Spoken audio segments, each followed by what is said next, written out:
The very first part of trying to determine whether or not you have a medical negligence claim is to obtain your medical records.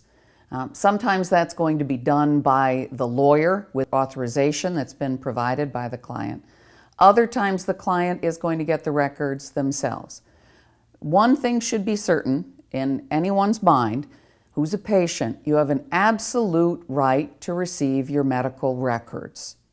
So don't be put off by a staff that may be reluctant or by a bureaucratic response that may delay your ability to get your records. Having said that, that doesn't mean you're entitled to them right that moment when you walk into the office. You obviously have to maintain some level of courtesy. You also have to be somewhat patient because you may not be the first priority for staff because they may be copying them in-house.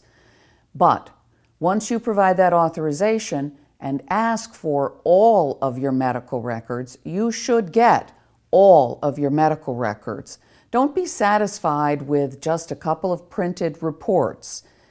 Ask to see copies of all of the notes that your doctor has made, all of the test results that have been received, copies of radiology studies that have been done, because those may be critical in evaluating whether or not what was done was within the standard of care or not.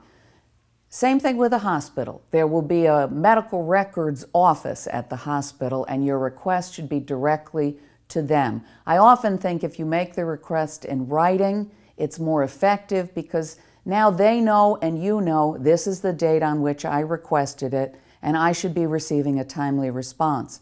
Whether it's your doctor or whether it's the hospital, they are entitled under New York law to charge you 75 cents a page. No more than that, but you're unlikely to find that they're ever going to charge you less than that. So you can expect that you may be asked to pay a bill when you go to pick up your records or in advance of copying them.